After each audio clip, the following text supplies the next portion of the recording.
tontu woon nañ sax waaye dañ ko gën a yaatal la. Alors, en annonçant le référé liberté introduit contre la décision de la Direction générale des élections de refuser les formulaires de parrainage à Ousmane Sonko, avocat Ousmane Sonko yi daal di demee ba nga xam ni itam moo di Cour suprême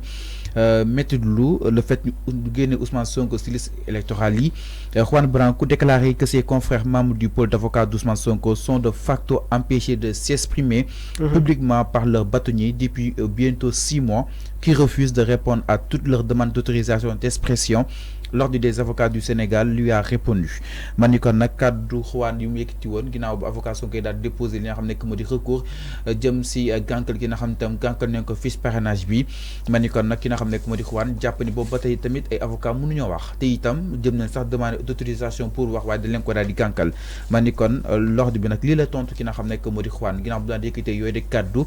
Juan Branco avait déclaré que le bâtonnier de l'ordre des avocats du Sénégal empêchait les avocats d'Ousmane Sonko de s'exprimer à chaque fois qu'ils voulaient s'exprimer publiquement, une accusation à laquelle le secrétaire général de l'ordre a répondu. Alors, moom lu mu répondre que c'est lenn la nee na comme maître de conférence de presse la autorisé, c'est-à-dire le pôle d'avocats suñu bëggee conférence de presse dañuy autorisation pour mën a conférence de presse. Moom laa ji dafa laaj ay Juan ay question combien de conférences de presse avons-nous autorisé quand ils ont voulu contredire le ministre de la Justice, ils n'ont pas obtenu d'autorisation.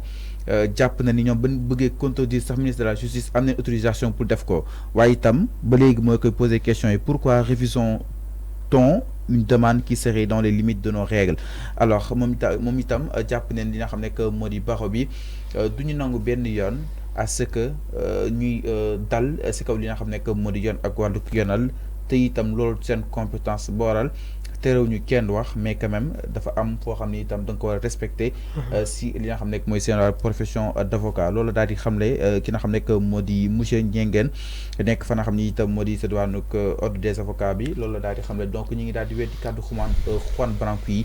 que ni ñoom mënuñoo wax boobu ba tey mais l'ordre des avocats jàpp neen boobu ba tey ñu ngi autorisé ay conférence de presse waaye li ñu dul nangu rek mooy le fait que ñuy contredire le ministre de la Justice. Alors je pense que c'est une question qui a été évoquée hier, je pense durant ci biir plateau bi wax nañ si joxe woon nañ si suñu avis et je pense que tey jii c'est un débat encore une fois qui suscite li nga xam ne moom mooy la réaction et une réponse peut-être des autorités. Quand je parle autorité maanaam ñëpp ñi nga xam ne tey jii seen xam-xam màcc na si wàllum yoon ak peut-être aujourd'hui l'avis des avocats de Ousmane Sonko. Je pense que réponse bi effective bi si ñoom moom lay jógee parce que depuis lors même sooy xool tey jii le pôle d'avocats de Ousmane Sonko, si je ne me trompe, c'est une question boo xam ne peut-être que ñoom xawuñu ñu si laal. Ils ont juste parlé de la radiation de Ousmane Sonko et concernant peut-être la prise de parole encore une fois amuñu si li nga xam ne moom mooy une réponse effective. Léegi nag le combat continue entre peut-être yenn avocats yi, c'est-à-dire ñëpp ñi nga xam ne ñi ngi nekkee si beneen côté bi commençant peut-être par le bâtonnier ak ki nga xam ne moom mooy Juan Branco. Léegi nag Fallou maa ngi la koy wax nekk nañ ci contexte yoo xam ne il faudra faire très attention concernant les prises de parole sur yenn sujet d'actualité yi moo tax man pour ma mën si sori il faut que ma am li nga xam ne moom mooy une réponse des avocats de Ousmane Sonko à qui aujourd'hui cette question leur revient. Aujourd'hui je m'attendais encore une fois à ce que ces avocats ñu yëkkati ay kàddu sur peut-être question yi nga xam ne ñu ngi koy évoquer depuis maintenant ça fait 24 heures. Léegi je pense que d'ici les prochaines heures à venir dinañ si am une réponse claire et nette concernant cette affaire là. Léegi nag si kàddu yi nga xam ne le bâtonnier mi ngi ko doon yëkkati je veux pas dire que il prend la défense du garde des Sceaux Ismaïla Madior Fall mais soo gisee peut-être kàddu yi nga xam ne mi ngi koy yëkkati mi ngi lancer des pics à Juan Branco en protégeant li nga xam ne moom mooy que le garde des Sceaux. te sax allant plus loin. nee na avocat li muy wax intéressé wu ko. ñoom baro bi loolu leen daal di xam ne et que nee na ils sont convaincus que qu'un d'entre eux n'osera dire publiquement. Comment peut-on dire que le bâtonnier est inaccessible et difficilement joignable? Ñoom nee na dañuy liggéey de 10h à 20h voire 21h donc dans ce cas de figure ñoom difficile ñu peut-être pour daal di jot exactement te itam jàpp neen ni par contre les propos de l'avocat français ne nous intéressent pas maanaam li Juan di wax intéressé wu leen mais Juan moom li muy wax moom peut-être enjeu bu mu si bëgg mooy créer li nga xam ne moo di polémique et que je pense que créé na ko. Alors, man, je vais dire plutôt que dafa melni Juan Branco il continue de déranger li nga xamné mom moy suñu autorité yi. Légui nak Fallou, il faut faire la part des choses. Okay. Cette question ne nous est pas destinée. Question bi du ñun ñoko mom, du ñun sax ñoo ci wara tontu. Xam nga ñan ñoo ci wara tontu? Le pôle d'avocat de Ousmane Sonko. Motax pour nga sori ci ni du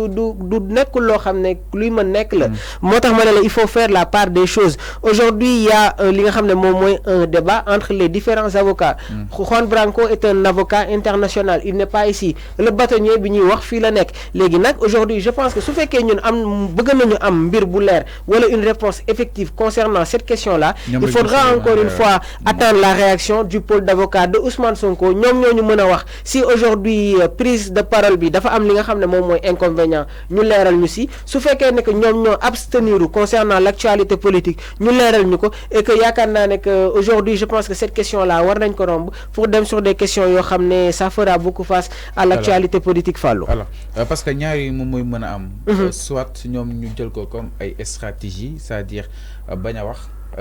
mu doon ay stratégie na xam ne ñoom am nañ ko wala kon peut-être li xawaan di wax nii mu laa lay doon dëgg en tout cas le plus mën a am rek mën ni kon réponse boobu la li nga xam ne que moo di l'ordre des avocats yi daal di tontu ki nga xam ne que moo di Juan Branco par rapport ak kàddu yi nga xam ne itam yëkki na ko que ni les avocats d'Ousmane Sonko da leen très woon di daal di wax alors yegg si exactement itam si miro ki nga xam ne que mooy Ismaïla Madior Fall àdduna daal di jëm si affaire Adji Sarr Ousmane Sonko moom jàpp na ni la condamnation par contumace ne peut pas être définitive te ni yi fii nag mënta jeex li nga xam ne que moo di condamnation bi nga xam ne itam doon nañ ko ki nga xam ne que moo di Ousmane Sonko man ni kon yi fii nag définitive wul contrairement laaj nañ ko aussi li nga waxoon France 24 ak li nga xam ne que moo di RFI man ni kon ki nga xam ne que moo di Ismaïla Madior Fall nag mi ngi mel ni ku si xaw a deltu ginnaaw kàddu yi nga xam ne yëkk na ko que ni condamnation bi définitive na en tout cas le garde des Sceaux de la justice a affirmé mardi soir sur le plateau de Sen Show de la Sen TV que la condamnation par contumace d'Ousmane Sonko dans l'affaire Adji Sarr ne peut pas être définitive nee na yëf yi nag mënta daal di jeex man ni kon boobu def phrase nag phrase boo xam ni itam l'histoire retiendra vu que ni li mu waxoon fa nga xam ni itam mooy daan RFI France 24 am na dara loo xam ni itam uute na ak tey lu mu waxaat tey Sen TV tey. Mais effectivement Fallou, il y a une très grande différence sur les propos de Ismaïla Madior Fall. Aussi on a un respect total envers lui parce que c'est le ministre de la justice mais nek nañ ci contexte yo xamné je pense que il faut faire la part des choses entre l'homme politique ak ki nga xamné mom moy le garde des Sceaux. Il faut faire la différence entre suñu ministre de la justice ak tay ji nit bi nga xamné mi ngi nek ci benn parti lolo tax Mimi Touré néna tay ji su féké yaa ngi occuper certains postes étatiques warul and ak li nga xamné mom moy yenn mouvement yi wala yenn parti yi lolo aussi yaakaar naa ne que c'est un débat très intéressant et que je pense que à l'approche des élections wala peut-être képp ki nga xamné aujourd'hui un nouveau dirigeant war na xoolaat sur les réformes concernant yi nga xamné mom moy yenn situation yi léegi nag Fallou maa la koy wax aujourd'hui la participation de Ousmane Sonko sur les élections c'est comme si combat bi tay mom la gëna accentué et que le mal moy lan ça revient si li nga xamné mom moy nos autorités parce que tay ji la candidature de Ousmane Sonko les pôles d'avocats commençant par le siège Sonko dañ koy tek sur la base de textes très précis et que aujourd'hui il y a l'opinion internationale bi nga xamné ñom dañu impliqué wu sur li nga xamné mom moy la candidature de Ousmane Sonko légui nak maa ngi la ko doon wax Fallou dans le processus électoral li ci administration mom ce sont les écrits Ousmane Sonko soo koy génné sur les listes là il faut un acte judiciaire purement prescrit manam dañuy dem si li texte aujourd'hui on remet en cause li nga xamné mom moy le fonctionnement de la DGE qui n'a pas l'attribut ak li nga xamné mom moy une certaine prérogative barki dem maa la doon wax né la à qui transmettons les candidats kan moy désigner kuy bokk candidat le président de la République quand il doit prêter serment avant muy présenter wu ñan ñoy taxaw wax donc aujourd'hui du point de vue administratif Sonko dara mënu ko mën génné sur les listes madame l'autorité administrative Fallou n'a aucun pouvoir pour sortir qui que ce soit sur les listes là la dernière décision revient à ñi nga xamné mom moy lan le conseil constitutionnel et que maa la koy wax on n'a pas atteint l'autorité de la chose jugée moment yi ñu toll ni encore une fois peut-être c'est important mais peut-être pour nous reposer un peu ce débat par rapport à mbiru contumace parce que jur na coow à un moment donné et que pas mal de juristes ñi si àddu daal di jëm alors nit ki doonoo ne suñu la attee par contumace si saa si perdre nga say droit civique maanaam kenn du la mën a voter waaye itam doo mën a voter kenn exactement mais yëf yi jeexagul condamnation bi définitive gul parce que Sonko donc àtte par contumace et que ku nu mel suñ ko gisee donc on est obligé pour reprendre li nga xam ne que moo di procès bi mais cette question mooy si boobu de reprise est-ce que li mu ñàkkoon si par contumace bi day dañ wala kon dañuy reprendre li nga xam ne que moo di procès bi et que suñu la jàppee nga bëgg ñu reprendre sa procès il faut nga benn acte non acquiescement nga déposer ko léegi nag juge bi mooy xool kañ la war a mën a programmer sa procès là dañ leen koy bàyyi seen prérogative la mën na la ko defal fii ak 3 mois fii ak 4 mois wala fii ak sax 1 an su procès amaatul yow jàpp ne ba tey àtte par contumace ak li nga xam ni itam jëlee na si yow ba tey mi ngi si. alors am na ñu koy wax am na ñoo xam ni itam jàpp neen suñ ko jàppee nit ki si saa si yëf yi kasewu na contumace amatu fa dara amatu fa dañuy attewaat exactement alors ñu bëri jàpp ni kon mu yomb parce que ku toog sa kër pas sur le cadre de Ousmane Sonko mais je parle du droit en manière générale que ni doo ñëw ñu attel pour contumace nga ñëw na fee ñu bëgg ko kase donc là contumace sax c'est bu jub rek perte nga say droit même su ñuy defaat procès sax yow say droit perte na ko exactement mu ni kon benn lënt moo daal di instauré wu par rapport ak autour cette question jëm sàllu contumace. Fallou sànq dama la wax ne que on a 3 avantages. maanaam dañu am ñetti profil yoo xam ne ils ne disent que du droit ne parlent que du droit je t'ai donné le nom du Cheikh Mbaye. Daouda Mine li mu wax ci procédure pénale bëri na Pape Moussa Sow le juriste bërki dem biñ ko laajee sur ces questions là mu ne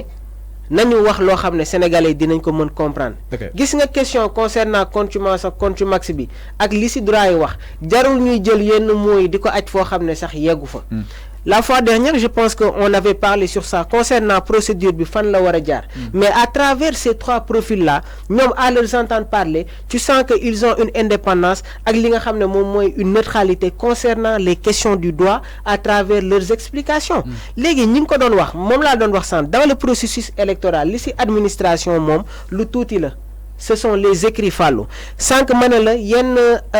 tey jii dossier kan lañ koy transmettre nga ne ma lan c'est le conseil constitutionnel moom mooy wax kuy bokk ak ku dul bokk léegi Fallou sànq ma ne la aussi est-ce que tey jii nii les dossiers yi nga xam ne mi ngi ci kaw Ousmane Sonko a-t-on atteint li nga xam ne moom mooy l'autorité de la chose jugée nga ne ma non yeggaguñ fa sànq avocat wu Ousmane Sonko yi moom am na ay kàddu yoo xam ne su ma juumul répété na ko à 3 reprises nee na nous sommes dans les délais nous sommes dans les délais de 5 jours et que je pense que délai boobu noonu xam nga fan lay commencer au moment où Ousmane Sonko a reçu la notification sans la notification yaakaar naa ne que tu peux pas faire li nga xam ne moom mooy recours moo tax son pôle d'avocat soo gisee kàddu yi nga xam ne mi ngi ko doon yëkkati ça se base sur li texte yi wax léegi nag j'ai l'habitude de te dire en droit dafa am lu ñuy woowee la règle de priorité droit am na fu muy waxee ne que kenn warul def une différenciation wala ñuy def une distinguo Ousmane Sonko dañ ko àtte ci corruption de la jeunesse au moment où le sieur Sonko conteste la décision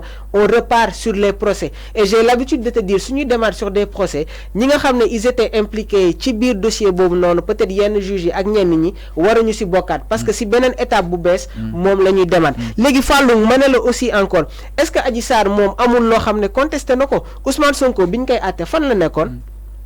à un moment donné mi ngi woon Ziguinchor benn bi mi ngi woon fii nga xam ne cité Kër Góor gi donc aujourd'hui la conclusion qu'on en tire sur première étape bii ma lay wax nii état bi su soxlawee Ousmane Sonko xam na fu mu nekk su soxlawalee Ousmane Sonko xamuñu fu ñuy nekk moo waral tout le temps ngay déggaat il est toujours en état de contumace concernant li nga xam ne moom mooy décision boobu noonu Fallou au moment où il y a arrestation mais xanaa kay mbirum contumace bi war nañ si